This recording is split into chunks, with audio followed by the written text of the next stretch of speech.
ಕೃಷ್ಣ ಅಪಾಂಡವಂ ಇದಂ ಕರ್ತುಂ ದ್ರೌಣೇಃ ಅಸ್ತ್ರಂ ಅಬುಧ್ಯತ ಅಂತ ಒಂದು ಪ್ರಯೋಗ. ಭಾಗವತದ 1ನೇ ಸ್ಕಂದದ 8ನೇ ಅಧ್ಯಾಯದ 14ನೇ ಶ್ಲೋಕ.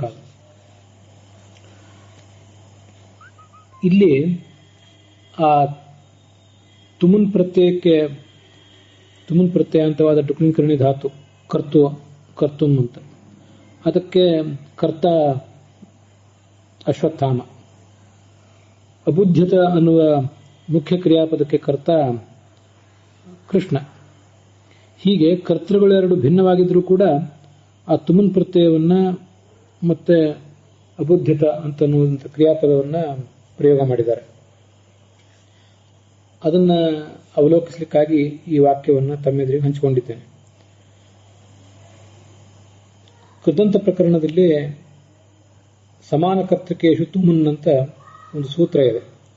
3176 ಆ ಸೂತ್ರದ ಸಂಖ್ಯೆ ವೈಯಾಕರಣ ಸಿದ್ಧಾಂತ ಕೌಮುದಿಯಲ್ಲಿ. ಪಾಣಿನಿ ಅಷ್ಟಾಧ್ಯಾಯಿಲಿ 3ನೇ ಅಧ್ಯಾಯ 3ನೇ ಪಾದ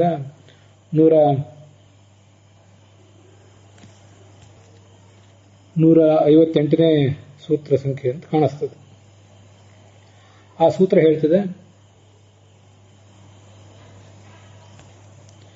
ಇಚ್ಛಾರ್ಥೇಶು ಏಕಕರ್ತೃಕೇಶು ಉಪಪದೇಶು ಧಾತು ತುಮುನ್ ಸ್ಯಾತ್ ಅಂತ.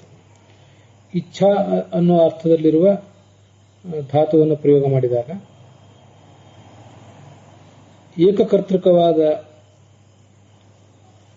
ಧಾತು ಮತ್ತೊಂದಲ್ಲಿದ್ರೆ ಧಾತುವಿಗೆ ತುಮುನ್ ಪ್ರತ್ಯಯ ಬರ್ತದೆ ಅಂತ.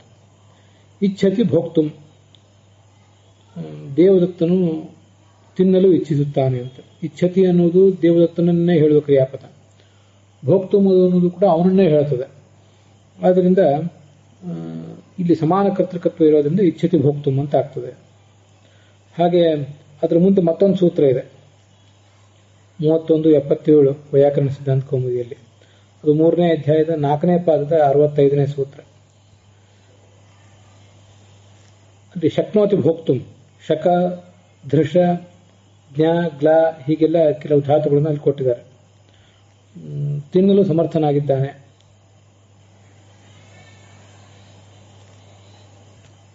ಹಾಗೆಯೇ ಧೃಷ ಮೊದಲಾದ ಧಾತುಗಳನ್ನು ಕೂಡ ಅಲ್ಲಿ ಪ್ರಯೋಗ ಮಾಡಿದ್ದಾರೆ. ಅದರ ಮುಂದೆ ಮತ್ತೊಂದು ಸೂತ್ರ ಇದೆ, 3178 ಪರ್ಯಾಪ್ತಿ ವಚನೇಶು ಅಲಮರ್ಥೇಶು ಅಂತ. ಪರ್ಯಾಪ್ತಿ ಅಂದ್ರೆ ಪೂರ್ಣತಾ, ಸಾಮರ್ಥ್ಯ. ಅದನ್ನು ಹೇಳುವ ಸಾಮರ್ಥ್ಯ ಸೂಚಕವಾದ ಶಬ್ದಗಳಿದ್ದಾಗ ತುಮುನ್ ಪ್ರತ್ಯಯ ಬರಬೇಕು ಅಂತ. ಪರ್ಯಾಪ್ತೋ ಭೋಕ್ತುಂ, ತಿನ್ನಲು ಸಮರ್ಥ.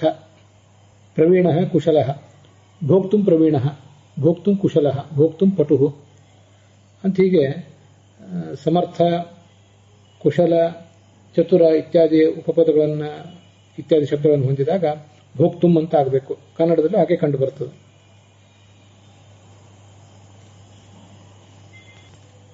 ಅದರ ಮುಂದೆ ಮತ್ತೊಂದು ಕಾಲ ಸಮಯ ವೇಲಾಶು ತುಮನ್ ಅಂತ ಪ್ರತ್ಯಯ ಸೂತ್ರವಿದೆ.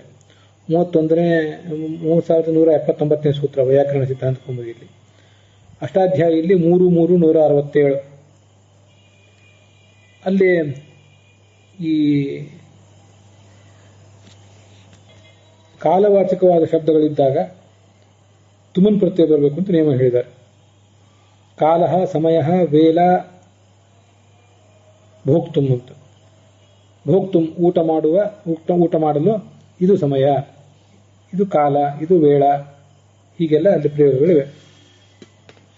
ಅಲ್ಲೂ ಕೂಡ ಕ್ರಿಯಾಪದ ಇಲ್ಲ, ಕಾಲ ಅಂತದೆ. ಕಾಲ ಅಸ್ತಿ, ಸಮಯ ಅಸ್ತಿ ಅಂತ ಹೀಗೆಲ್ಲ ಅರ್ಥ. ಅದನ್ನು ಗಮನಿಸಬೇಕು. ಭೋಕ್ತುಂ ಅಂತ ಅನ್ನುವುದಕ್ಕೆ ದೇವದತ್ತ ಕರ್ತ.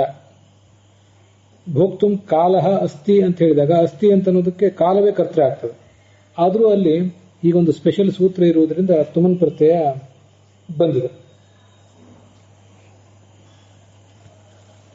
ಹೀಗೆ ಒಂದು ಸಾಮಾನ್ಯ ನಿಯಮ, ತುಮನ್ ಪ್ರತ್ಯಯ ಪ್ರಯೋಗ ಮಾಡುವಾಗ ತುಮನ್ ಪ್ರತ್ಯಯ ಪ್ರಯೋಗ ಮಾಡಿದ್ದಾದ ಮೇಲೆ ಮುಖ್ಯ ಕ್ರಿಯಾಪದ ಏನು ಪ್ರಯೋಗ ಮಾಡ್ತೀವಿ ಅವೆರಡಕ್ಕೂ ಒಂದೇ ಕರ್ತೃ ಇರಬೇಕು ಅಂತ. ಸಾಮಾನ್ಯವಾಗಿ ನಾವು ಇದನ್ನೆಲ್ಲ ಅಭ್ಯಾಸ ಮಾಡಿರ್ತೇವೆ. ಆದರೆ ಈಗ ನಾವು ಭಾಗವತದಲ್ಲಿ 1ನೇ ಸ್ಕಂದದ 8ನೇ ಅಧ್ಯಾಯದ 14ನೇ ಶ್ಲೋಕ ಏನು ನೋಡಿದ್ದೇವೆ, ಅಲ್ಲಿ ಭಿನ್ನ ಕರ್ತೃಗಳಿವೆ. ಹಾಗಿದ್ರೂ ಕೂಡ ಅಲ್ಲಿ ತುಮನ್ ಪ್ರತ್ಯಯವನ್ನು ಪ್ರಯೋಗ ಮಾಡಿರುವುದನ್ನು ಗಮನಿಸಬೇಕು. ಪಾಂಡವಮಿದಂ ಕರ್ತುಂ ಪ್ರಯುಕ್ತಂ, ಈ ಭೂಮಿಯನ್ನು ಪಾಂಡವರಹಿತನನ್ನಾಗಿ ಮಾಡ್ತೀನಿ ಅಂತ ಆಲೋಚನೆ ಮಾಡಿ ಅಶ್ವತ್ಥಾಮನಿಂದ ಪ್ರಯೋಗಿಸಲ್ಪಟ್ಟ ಅಂತ ಅಧ್ಯಾಹಾರ ಮಾಡ್ಕೊಂಡಿದ್ದಾರೆ ವ್ಯಾಖ್ಯಾನಕಾರರೆಲ್ಲ. ಇದೇ ದೃಷ್ಟಿಯಿಂದಲೇ ಅಧ್ಯಾಹಾರ ಮಾಡಿದ್ರು ಆಯಿತು, ಮಾಡದೇ ಇದ್ರೂ ಆಯಿತು. ಕರ್ತುಂ ಅನ್ನೋದಕ್ಕೆ ಅಶ್ವತ್ಥಾಮ ಕರ್ತ, ಅಬುದ್ಧತ ಈ ಅಸ್ತ್ರ ಇಂಥದ್ದು ಅಂತ ತಿಳಿದುಕೊಂಡ ಕೃಷ್ಣ ಅನ್ನೋ ಅರ್ಥದಲ್ಲಿ ಅದು ಕೃಷ್ಣಕರ್ತ ಅಂತ. ಹೀಗೆ ಭಿನ್ನ ಭಿನ್ನ ಕರ್ತೃಗಳಾದರೂ ತುಮನ್ ಪ್ರತ್ಯಯ ಬಂದಿರುವುದನ್ನು ನಾವು ಗಮನಿಸಬೇಕು. ಪಾಣಿನಿ ವ್ಯಾಕರಣ ದೃಷ್ಟಿಯಿಂದ ಪ್ರಾಯ ಇದನ್ನು ಸಮರ್ಥಿಸಲಿಕ್ಕೆ ಆಗೋದಿಲ್ಲ. ಆದರೆ ಇಂಥದ್ದೊಂದು ಪ್ರಯೋಗ ಇರುವುದನ್ನು ಗಮನಿಸಬೇಕು ನಾವು. 1ನೇ ಸ್ಕಂಧ 8ನೇ ಅಧ್ಯಾಯ 14ನೇ ಶ್ಲೋಕ.